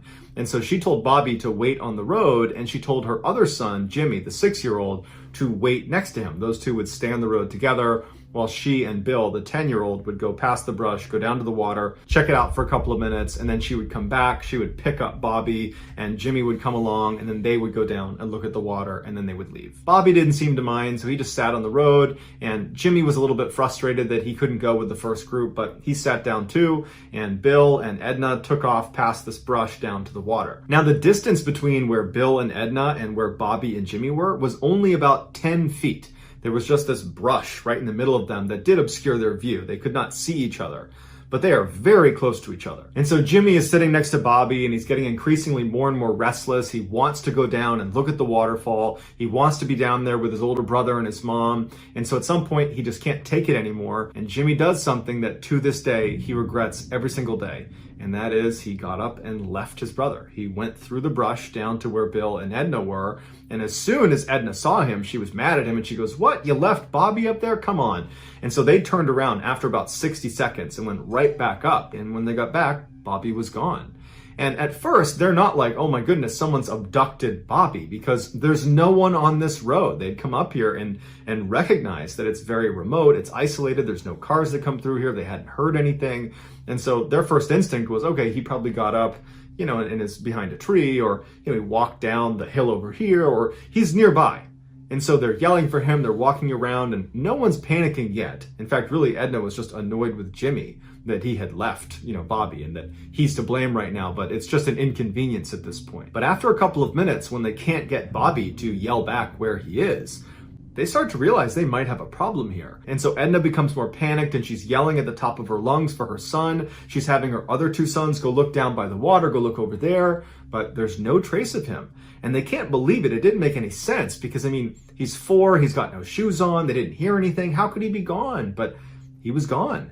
And so finally, after a couple of minutes, Edna rounded up her other two boys and they ran all the way back to the campsite where they got Mr. Panknin and they hailed the police, and very quickly, a big search was launched up on that logging road. As soon as the police arrived, the first thing they did is they pressed Edna and the other two boys about, what did you hear? You had to have heard something. He was only 10 feet away from you, and he was within earshot of you, certainly. What did you hear? Did a vehicle come through? Did you hear an animal? Did you hear anybody talking? And Edna and the other two boys, they swore that they heard nothing, that they're just as baffled by it as anybody else. And so the police really didn't have a good starting point of where Bobby could have gone. And in that area, there wasn't any, steep drop-offs or obvious places that Bobby could have fallen into or gotten trapped. The water for the waterfall, it's not deep. It's this little tiny brook. It'd be difficult to drown in that little brook. So they just basically started fanning out in all directions, hoping they would, find a piece of clothing or some other clue that would indicate where he went. After 3 days of searching that yielded nothing, they finally brought in a bloodhound to try to find him based on scent. And so they had the dog smell one of Bobby's shoes, and the dog immediately seemed to key in on his scent in the area where Bobby had gone missing. And the dog turns and starts running up the logging road away from the campsite, so farther into the forest. And it runs for almost 2 miles, and it never seems to waver. It's clearly picked up Bobby's scent. And it stops at this fork in the road about 2 miles away from where Bobby had gone missing. And it keys in on this one area right at the fork where there wasn't anything significant. It was just this bare patch of dirt. And so the police, they uncover the dirt a little bit. There's nothing there. They're looking around the area. That there's no indication that Bobby was ever here. So they give the scent back to the dog. And again, the dog just keeps tracking to this one section in this fork in the road. But they didn't know what to do with that information because there was nothing there. The search for Bobby was called off after 7 days because they could not find anything. And so the lead investigator came out and did this press release where he basically said, "We have no idea what happened to Bobby. However, we do think he was abducted." And his reasoning for this was pretty straightforward. Bobby was a young kid that had no shoes on in an unfamiliar forest, and he was only out of eyesight for 2 minutes. So how far could he really have gotten? Certainly not far enough that his family wouldn't have found him after those 2 minutes were up and they began looking for him. And so if you go down the abduction rabbit hole, you start with, okay, a person must have taken Bobby. But for a person to take Bobby, that means a person had to be in this area that was super isolated and remote, and they hadn't seen anybody in the area, and there were very few campers at the campsite. So realistically, if a person was going to abduct Bobby, they had to have been planning it and had to have been hiding in the trees and were stalking this family until they got to that spot where Jimmy left Bobby, and then this person, runs out of the tree line, runs over to Bobby, picks him up without Bobby making a sound, he muffles him, and he runs away into the woods carrying this child, all in a 2-minute window, which was a totally abrupt window. It wasn't like this obvious thing that Bobby was going to be left alone. It looked like Jimmy was going to be sitting there with him, which would have been a deterrent, you would think, if someone was trying to abduct Bobby. But nonetheless, this window presents itself and this person runs down and takes Bobby. It just seems like that person would need to be really fixated on Bobby, one, and there wasn't a clear reason for why anyone would be very fixated on Bobby or this family. And two, they would need to be very strong and quick and agile, more than the average person. So we're talking like a professional athlete level of agility and physical fitness. And so while it's certainly possible that a professional athlete had been stalking this family and then ran down in this tiny little window of time and stole Bobby away without getting detected and then evaded the law for 7 days in the middle of the woods, while that's possible, it's pretty unlikely. And investigators reached this conclusion. They thought, it does seem pretty unlikely that a person did this. So they moved on to animals and they said, okay, maybe a bear took Bobby. And so they brought out bear sniffing dogs to search the area for signs that a bear had been there. And there hadn't been. And so they said, okay, maybe a cougar had been there. And so they brought out a cougar expert who looked around the area, and there's no signs of a cougar in the area. Plus, there was no blood anywhere around the area where Bobby had been taken. There was no drag marks where if a predator were to grab you, they would need to drag you away. There was no drag marks. So it seemed like, okay, the large predator theory also has problems with it. And so the next theory offered up was, well, maybe a giant eagle swooped down and picked Bobby up and flew him away, which would account for why maybe it was quiet and there was no drag marks, there was no blood, and why he's just gone. But that was when authorities said, okay, we clearly have no clue. And so that's why they gave the press release and basically said, we just don't know. And so while we probably will never know what happened to Bobby, it does seem likely that something took him. And whatever that something was, it was intelligent, it was fast, it was strong, it was agile, and it had been watching that family. Because as soon as that 2-minute window presented itself, where Jimmy was gone and Bobby was vulnerable, it swept in so fast that no one heard it, no one saw it, and it took Bobby somewhere and did something to him. And whatever it did, it probably wasn't good. In December of 1961, James McCormick Sr. was on vacation from his job as a fire inspector for the city of Portland, Oregon. And he was feeling bored, he was feeling kind of restless, and he decided he wanted to go do something fun with his 16-year-old son named James McCormick Jr. They settled on going hunting together as they were both avid outdoorsmen, and so they, along with their hunting dog, headed out to Larch Mountain on December 4th. Even though Larch Mountain was only 30 miles from the city, it was known as one of the most rugged and wild areas in the northwestern United States. And so the men arrive at Larch Mountain, they're excited, they hop out of the car, they put their gear on, and they begin hiking into the wilderness. Now, the weather forecasters had said it was probably going to be pretty cold. There might be some light snow in the area, but the weather should hold for their day trip out into the woods.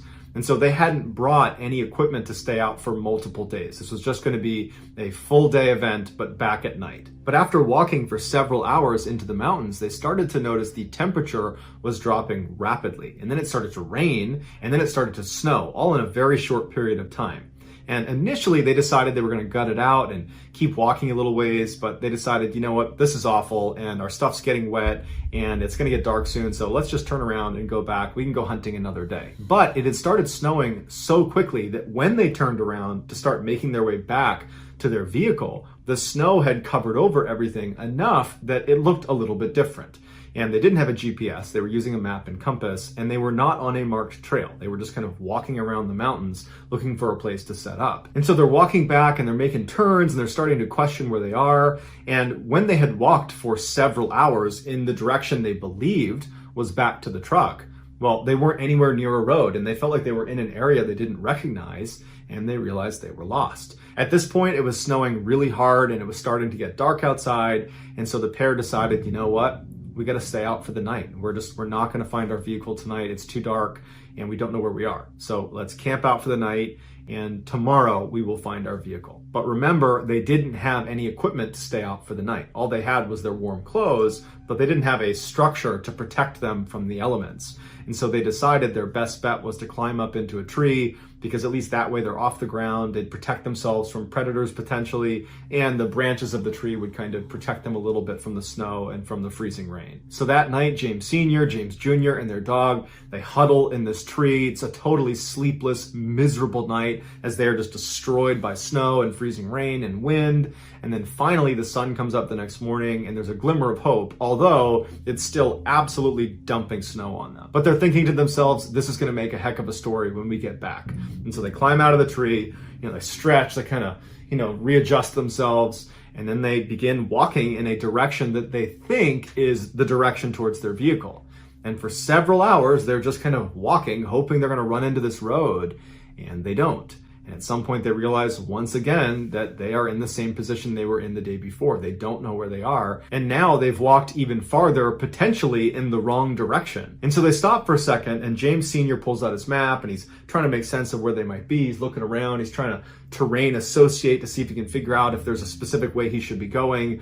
When his son, who was a really tough kid, didn't complain about anything, he said to his dad, I'm feeling delirious. I feel like I can't think straight. And it's hard for me to stand even. I'm going to sit down. And his dad's looking at him, not concerned about this, because it was a pretty miserable night the night before. And so it makes sense he might be tired. But they had slept a full night's sleep the days leading up to this trip. They've only been out in the elements for one day. They do have warm clothes on. They do have food. They do have water. And so he figures his son will just sit down for a minute and then he'll get back up and be rejuvenated, and they'll keep moving out. And so James Sr. continues looking at his map. He's looking around, kind of waiting for his son to say, okay, I'm ready to start moving again. But his son just continues to deteriorate. He's speaking in nonsense and he can't stand up. And this was the first time that James Sr. really started to feel concerned for their actual safety. Because even the night before, when they were up in the tree, even then it just felt like it was this crazy thing that was happening to them and that everything would be fine. And even that morning when they got up and it was still snowing and they're still lost, he had that optimism, and so did his son. But now thinking, okay, we are potentially staring down another night out here, and we're going to eventually run out of food and water. Our clothes are starting to get wet. The temperatures are dropping below freezing. We don't have a tent. We don't have a shelter. And now something's wrong with my son, which is concerning in and of itself. But if he can't move, then we can't make progress towards getting out of the situation.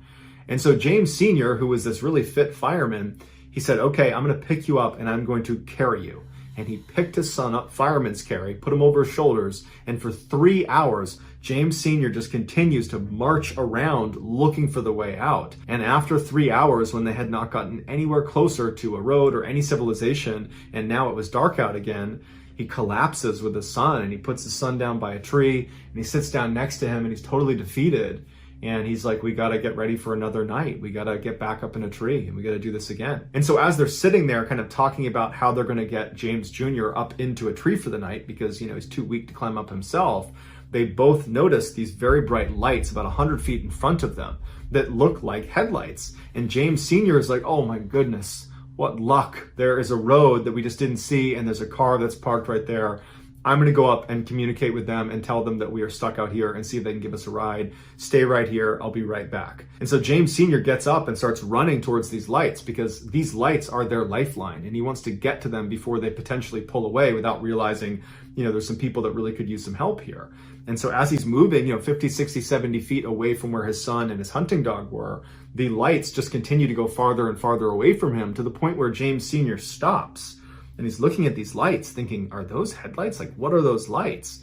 And at some point, the lights just kind of disappear into the forest and then they're gone. James Sr. looks around and he realizes there's no road over here. I'm in the middle of the woods. Like, what were those lights? And so he stands there for a minute thinking to himself, am I losing my grip on reality? Like, what's going on here? And he turns around and he starts running back to where his son and his dog were. And when he gets there, only his dog is there. His son is now gone. And what's going through James Sr.'s mind is, How? Because he couldn't walk until now, and my son certainly wouldn't have lied to me and made me carry him all the way here. And there's enough light out that he could actually still see the footprints on the ground. And so he grabs his son's backpack that was left by the tree, he picks it up, he grabs his dog, and he starts yelling for his son and starts walking along the footprints that were left by presumably his son. And so he's walking along these footprints and he's yelling out for his son, he's not hearing anything, and this whole time he's thinking to himself, like, why would he even leave? Even if he could move, why would he leave? You know, we're obviously in this together. Like, what's going on with my son? And so he's walking, and after about 30 minutes of walking along these footprints, because the snow was coming down so heavy, the prints were getting harder and harder and harder to track because they were filling in with snow. And finally, it got dark out, and then he really couldn't see the prints anymore. And now James Sr. is absolutely panicked. You know, this is a nightmare. Where's my son? What were those lights? Oh my gosh, it's going to be another night out here. And he just picks a random direction, and holding onto his son's stuff with his dog, he just starts running. The next day, James Sr. and his dog would stumble into this lodge that was about 6 miles away from where they had parked their car over at Larch Mountain. Now, that doesn't mean they moved 6 miles to get there. They probably zigged and zagged all over the mountain, and they covered much more than 6 miles, but it was a 6-mile shot to this lodge. They stumble inside, and it was just a miracle that he had found it. He basically had ran all night until he found a road, and he traced it up to this lodge, and he told the staff inside, my son is missing. We've been gone for 2 days now. He's out in the middle of the woods. He's hurt. Someone needs to go out there. And so very quickly, the police were called, and word spread to the firefighters in Portland, Oregon that, you know, the fire inspector's son is missing. And so 200 off-duty firefighters made their way up to the mountain as well to assist in this search. The paramedics wanted James Sr. to just go to the hospital and let the searchers do their job. But James Sr. was not about to leave his son, and he refused medical attention, and he went out with the first group of searchers. And somehow he was able to get them to the rough area that he was able to recognize as, you know, roughly where his son had been sitting when he went missing. They searched that area and very quickly found James Jr.'s glasses case, as well as his boots and his socks, but no James Jr. Later in the day, though, they would find James Jr. He was about 1,000 feet away from where his boots and his glasses case were found, at the bottom of this cliff, and he was deceased. Now, initially the thought was, well, you know, he must have gotten confused and walked away from where he had been told to sit and fell off this cliff. But they determined he did not die from the fall off this cliff. He had made his way down to that cliff and then died of exposure. So how was James Jr. able to suddenly be able to walk again? And once he had that skill back, why didn't he go to his dad? Why did he walk away from him? And why did he take his shoes and socks off to do that as well? And what were those lights that James Sr. saw in the middle of the woods? Because they weren't headlights. And it was only when he went to investigate them that suddenly James Jr. up and walks away. In early July of 1953, Mr. and Mrs. Huggin, along with their 3 young daughters, left their home in Winnipeg, Canada for a 6-week summer vacation. They were headed to the girls' grandparents' summer cabin in Wade, Ontario, which is one of the more remote and wild sections of Ontario. Their cabin was right in the middle of this huge swampy forest, and they were not too far from one of the biggest lakes in Ontario called Fox Lake. The family arrived late on July 4th, so they didn't do anything when they arrived. They just hung out at the cabin. And then early the next day, all the adults decided they wanted to take the girls to Fox Lake for the day. So they began gathering all the supplies they would need while the 3 girls played outside the cabin. Now, there's no neighbors or anybody else anywhere near this cabin. And so it was totally normal to have the girls just play outside. They were not concerned about, you know, them getting taken or something. And so the 2 older girls played in the front yard of the cabin, and Geraldine, the 5-year-old, was playing on the side of the cabin. So the 2 girls in front couldn't see Geraldine,